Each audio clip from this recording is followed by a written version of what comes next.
Same thing we do every night, Pinky. Try to take over the world.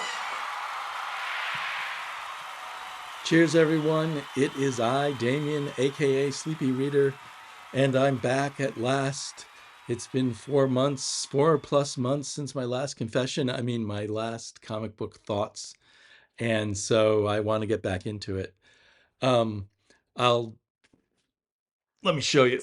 I've got This is the stack of comic books I have read in the past few months, and I kept saving them in this one stack, thinking I would at any moment do a comic book thought video, and always I was too tired or too busy, or it just wasn't the right moment. But during the same period of time, I still have this many and this stack too of recent comics that I haven't read yet. So I continue to be very greedy at the comic book shops, snatching up things I thought I might be interested in, and all kinds of new number ones and stuff to read. So I've got a lot of work ahead of me, I guess, if you can call it work. But from that first stack I showed you, I'm going to turn off the camera for a minute, pick out 10 or 12 comics that I particularly liked, and try to talk about them off the cuff. Recently, I spent about 6 days in Connecticut visiting my mom. These trees behind me are from Connecticut, from Cockaponsett. I don't know if it's a state park or a town park, county park, I don't know, with a lake where I used to swim as a kid. And me, my brother, and sister went for a long hike in there, and I took a bunch of pictures of trees. So you might see different trees in the background. I also had the great privilege of spending an afternoon hanging out with Higgypop, the mighty Higgypop. If you haven't checked out his channel, I'll put the link below. You can take a look and see if he's to your taste. But we had a fun time. He took me to I think maybe one of the oldest establishments in New Haven. I don't know. It seemed to be, now I forget the name again. It was someone's name, and it was over 130, 140 years old. And I think we were in the original building, and we did not drink any alcohol, and we had lunch. And he gave me this Fly comic, The Adventures of the Fly. And what number was it? The number's not on the cover. I've entered it in my CLZ, but now I've already forgotten the number. But it's beautiful, beautiful stuff. 1962, number 20. And it has artwork. The art style in it reminds me a lot of the art in, say, Lois Lane comics and the like. And that's one of the reasons why I really love it. And it's just fun stories. And Higgy is the one who introduced me to the Fly. I did not know about him, or did not know how good he was. So to repay Higgy, I stole a comic from, or a magazine from him. I didn't know. I was looking at it, and then I got back as I was packing up to leave, and discovered that I had grabbed by accident his Monsters to Laugh With by Stan Lee. So I'll be sending this back to you, Higgy, and maybe with some bonus magazines or comics. And I did read through it, and it's hilariously bad. Most of the jokes totally belly flop. Stan Lee took photographs from monster movies and then added humorous, what do you call it? Humorous captions to them. So on this cover it says, "Is this where they teach method acting?" And that's about as good as it gets. I think there were two jokes in here that I really liked. Maybe I'll post them somewhere. The rest were just so sad. Some of it is because it's dated or whatever, but I think I once read was kind of an autobiography by Stan Lee, but I think someone else co-wrote it because he's such a writer. Um, but anyway, at one point he was hoping that he could make a lot of money from books with funny captions on photographs. I think he might have self-published some. I assume these magazines were not self-published, but I have to look into it more. Well, I thought I could narrow it down to 10, but I only managed to narrow it down to 12. Almost 13, but I decided to cut it off at 12. So anyway, um, these aren't in a, it isn't a countdown. These aren't in a particular order, but I did love Martian Manhunter, all in. Sorry, Absolute Martian Manhunter. Fabulous art, really intriguing story, kind of a new sort of wild psychological, um, psychedelic kind of approach to Martian Manhunter. Not everything is revealed yet as to what the full situation is, but just really cool stuff. Loved when he was reading people's thoughts by breathing in what he perceived as smoke, the smoke of thoughts all over around him. But there was so much good stuff in here. I would say this is like a really great Vertigo book. You know, those Vertigo books that took established characters and really redid them, and that's how this feels. I it came out this week, and it's one of only two comics from this week that I've read so far. The other one, Hush, I wasn't that crazy about. It was fine. Um, but anything by Javier Rodriguez, he was the one who made me love Zatanna just recently, and now he's making me love Martian Manhunter. Neither of which character I normally would gravitate towards, but he is such a good artist. He might be my favorite artist, you know, in current comics right now.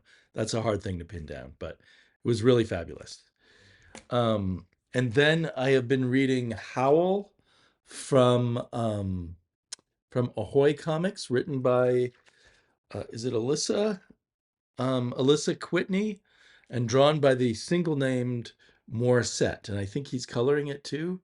And it's a really tasty comic about bohemian science fiction writers and some other bohemian people in like 1958 Greenwich Village, New York.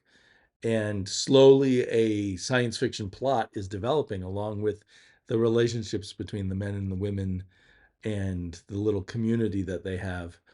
And an issue in the back matter of issue 2, Alyssa Whitney revealed that the main character is based on her mom, who was married to her father at the time, who is the writer Robert Sheckley, who I think has had either 4 or 5 wives.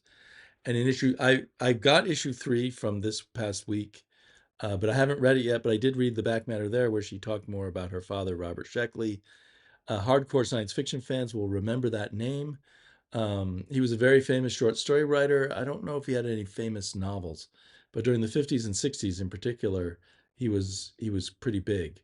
Um, and I don't think he was a very good father, sadly. But anyway, it was all very interesting, and this autobiographical part of it really adds to the fun of the series. I'd say knowing about it, um, and the art is fantastic, the art and the color. So I'm really enjoying it. I don't.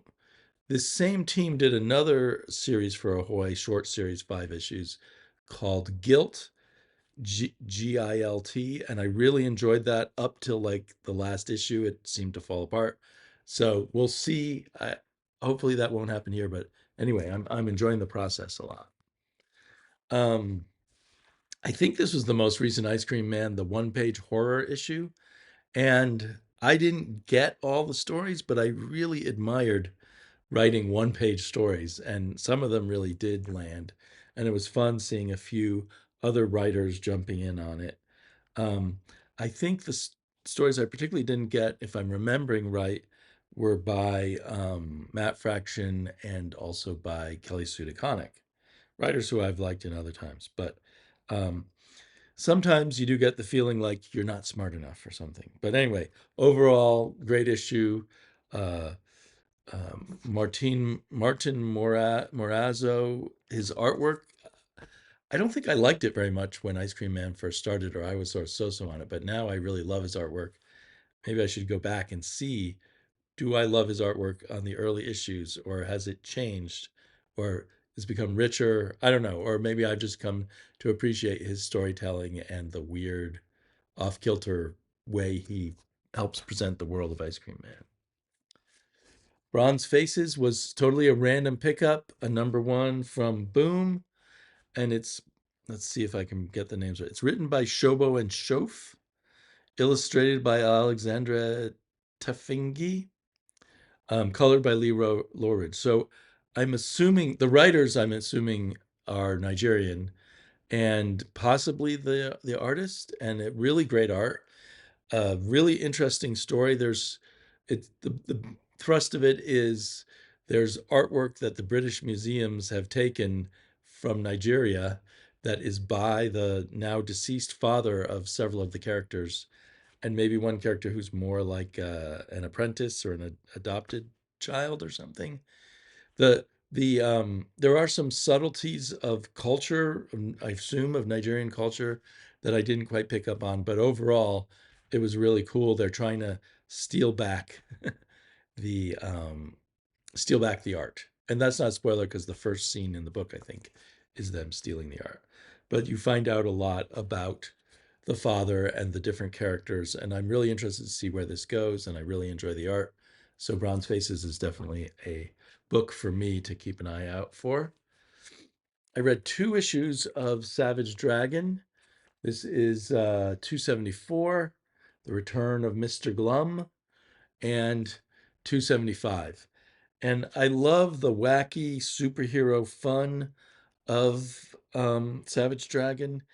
I think I get uh, it's hard to completely recommend it to everyone because of the adult content, which is weird in what otherwise is a fantastic all ages comic. It would have been without the little bits of adult content. In particular, Eric Larson seems to be obsessed by female genitalia, the the camel toe, you might say, and with or without clothes on. So you gotta be warned about that. But if that's not a problem for you, or perhaps it's an attraction for you, these are wild, fun comics. So I'm really glad I'm back on Savage Dragon.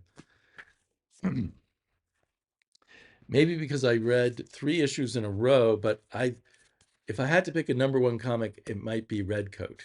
Um, this is the issue with the sort of coda to the Redcoat and Albert Einstein's relationship. And then we get 3 fantastic issues, each of which tackles kind of a tall tale of the American past.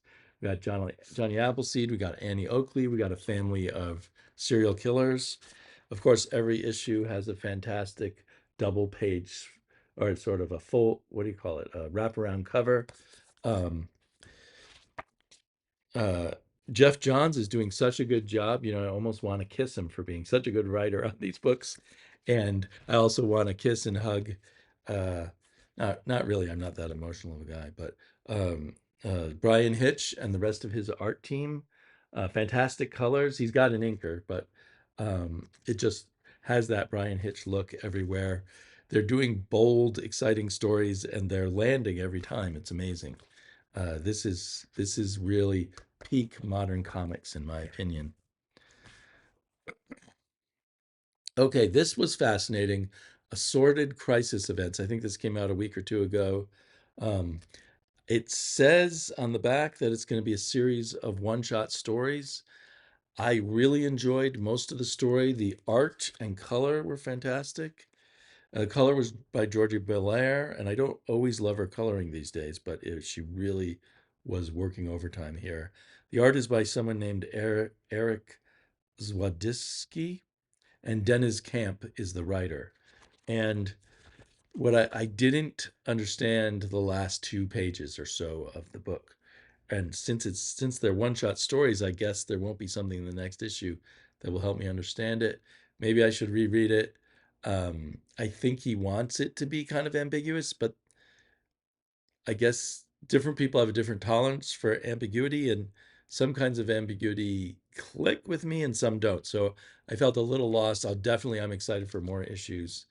Um, so I guess maybe every story will be about some kind of end of the world crisis, drawn from different fiction and nonfiction scenarios, I assume. We'll see. But really love the art, and it was a fun read.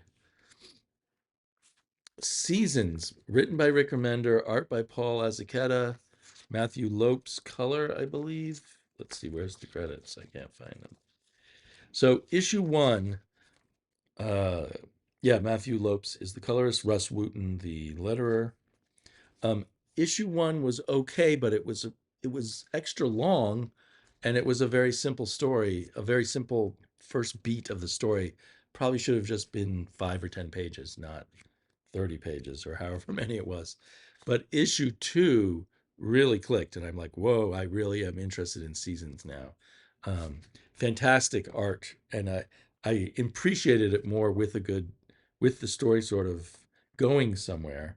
But I like the art and the colors, really cool. It feels a little different, um, a little European, uh, a little like the best of anime, perhaps, and of kids illustration or something. I don't know, but really good storytelling art wise. Like, and I think Rick Remender knows how to pick really good artists. But so, and perhaps he works well with them because I've noticed in some other comics by him, just the visual storytelling really works. So Paul Azuceta does a fantastic job just making the story come alive with that panel by panel technique that comics have.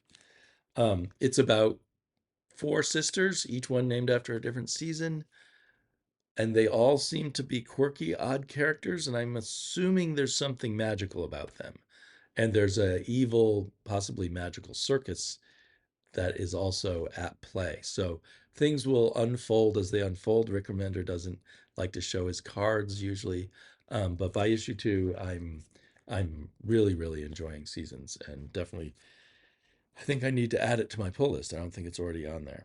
And I dropped this comic somewhere and it got bent, but anyway, I can press that out. Um, as always, the Gru is a comic I love. Oh, this is two copies of the same issue. Anyone want a copy? Um, so it wrapped up with issue four. This was called Minstrel Melodies. If you see any one issue of the four issues, just grab it, or if you're interested. Um, I would grab it. Each issue is a standalone story with just linked by the idea that the minstrel, who's a recurring character, there he is in Gru, uh, is wandering the land and telling stories about Gru to different villages and towns and such. So Sergio has not lost it. Uh, I think the previous series I was a little less excited about, if I'm remembering the right one. But this is in high form, and even the previous series was really great. The only Gru that I'm not excited about are the what was it, the crossover with Tarzan and the crossover with Conan. Sadly, those were lesser Gru, but all the rest are fantastic. And I think mentioned FML in my wrap up of the year in a vlog, and issue four came out recently, and I just read it a couple days ago, and I'm still loving this series. It, I think it's the team up of Kelly Sue DeConnick and David Lopez that take Kelly Sue DeConnick's kind of scattered way of telling a story and make it work. So it's the right artist for the right writer, I guess. Um, this is there was something. Issue four had one thing that made me pause. There was a crazy scene with the police accusing these kids of murder, and the way that was portrayed, I don't know. I've never been accused of murder or had close dealing. I've never been arrested by the police. I've only had, white privilege or whatever. I've only had nice experiences with the police, but it might be these kids might have white privilege too. But anyway, I think that was pushed a little, almost lost me there. Like it was too what do you call, pulling the strings. But anyway, overall, just a really great comic. I thought it took place in the future, but some talk about COVID in the fourth issue made me think, oh, this is actually just sort of a magical realist version of the present. Um, anyway, fascinating comic. an American comic book. Well, David Lopez may not be American, but American comic book writer, American comic book publisher, finding a new way to kind of push some boundaries, not sociologically, but I mean artistically and storytelling wise, uh, push some boundaries in ways that I haven't seen before. So that was exciting. Another comic I'm loving is the All In Metamorpho, written by Al Ewing. So I read 3 issues during this fallow period of not making videos.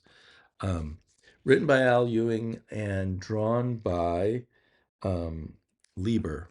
I'm forgetting his Steve Lieber. I think it's Steve Lieber. And colors by Lee Lowridge, always reliable colorist. And this is hilarious and fun. It has that put on quality that goes with the go-go check era of um, of DC Comics. It's not taking itself seriously at all. It's purposefully over the top in a really good way.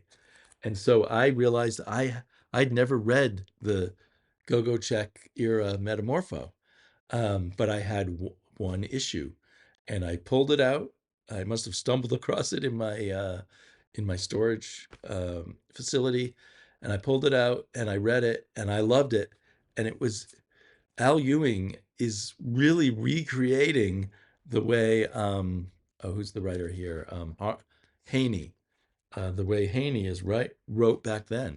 So it's almost like it's more comics written by Haney. The artwork in this Metamorpho is denser than the Steve Lieber artwork. It's hard for me to say which is better. I think I like the artwork in here a little better. This issue was drawn by Joe Orlando, and I think he was pulling out his Mad Magazine days type of work. I think he was part of the early Mad Magazine crew, but it just had that wild energy of Mad Magazine, sort of some of the energy of some of the more gonzo Will Eisner spirit stories too. So anyway, this was a ton of fun to read, and so I've started trying to collect this whole run. I think I've now found 3 other issues or 2 other issues. They were super beat up. It's not an easy comic to find, but I'm enjoying the hunt. And last in this pile, not least, many of these could be first places for me. Uh, Savage Sword of Conan, issue number 7. It had just the most amazing artwork by uh, De La Torre. I'm liking his work even more in this black and white format than the work he's done on the color comic. Um, there's a nice sort of rough around the edges looseness to it, but still this smooth John Buscema at his height kind of feeling to it all. So yeah, it's a huge pleasure art wise. And then the backup story uh, had art by an artist I never heard of, Juan Alberto Hernandez, and that art was brilliant too. It's called The 12th Labor of Breckenridge Elkins. Breckenridge Elkins being one of Robert E. Howard's lesser known characters. I didn't even know about him. I guess he's a frontiersman, as we would have called it in the U.S. Sort of it was shades of the Redcoat story, a tall tale, done very well, written by Patrick Zurcher. And then the sort of capper is that the main very long story in here was written by Roy Thomas, based on a Rudyard Kipling story.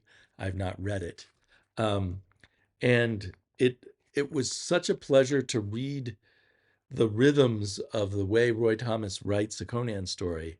I just really enjoyed it. It was a bit of a shaggy story in that, this event would happen, and then a bunch of events would happen, and you didn't, it all makes sense why Roy was setting all this stuff up.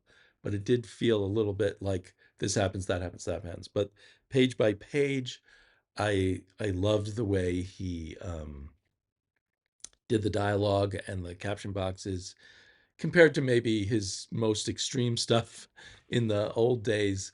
It's less wordy than back then, but it's a lot more wordy than most modern writers do. And he made sure that that all the information you need, would be in the story. He didn't leave anything out. I hope to see more Roy Thomas and more Roberto Del Toro. More of everybody in this issue would be great. I don't know what's coming up in the next issue. I guess they do mention back here they're going to have Belit and Cormac Fitzjeffrey. Oh, and Chris Burnham is going to be drawing Conan next. That could be really great, or maybe that won't work. I haven't seen anything like Conan that Chris Burnham has drawn before, but he is a really cool artist. Um, just mentioning passing, the one I sort of kicked off the list was Wonder Woman, and maybe because it's not sticking in my head that much. But I wanted to note that I was gaga over this is issue 1 of Absolute Wonder Woman, where they put out an extra. I think a few weeks later they put out a black and white version. What do they call it? Noir edition. They should charge less for the Noir edition, but anyway, I loved it so much better than the colored version. I think the color was by Jordi Belair, which I was liking on one of these other comics, but have not liked her color on Absolute Wonder Woman. And the art is so good in black and white. So I really hope maybe they'll put out a noir trade. I don't think they're putting out any more single issues in the noir version, but when Wonder Woman's in the noir version, I am pretty Absolute Wonder Woman, I'm pretty gaga about it. And then I also wanted to just mention Die with Your Mask On, a kind of essay fanzine from the publishers of Canon. And those of you who I don't think he puts out that many videos anymore, but you may remember Loading the Canon. I don't think he's completely quit YouTube, but Loading the Canon, Loading the Canon was a really cool, or is a really cool channel on YouTube that usually focuses on more esoteric comics. And he started a fanzine called Canon, and now he started a fanzine devoted to superhero comics called Die with Your Mask On. And the first issue is most of all devoted to the work of Rick Veitch in superhero comics. It's got a great interview with him and another article about him. We get an article about a Richard Corbin Spectre story and some stuff about classic Jack Kirby work. Here, Silver Star, which was one of Jack Kirby's later Pacific comics. Very quirky piece in a great way. So anyway, this is really fun. I'll try to find a link to where you can order these comics. They're for sale in like 4 or 5 comic stores and at canonzine.big.cartel.com. So it was a lot of fun. Oh, and when I was with Higgy, I also got to hang out with Hawk Dog, which I really loved. And Hawk Woman gave me some advice on dieting. She's quite the expert on that. And I got to admire all these posters that Higgy got from Graphic Man. From Micah. I think Graphic Man is his handle. And he did these fantastic posters where he collaged together things from different comics. And it was just really amazing. So anyway, I hopefully we'll be back soon, and you all have a great time reading your comics.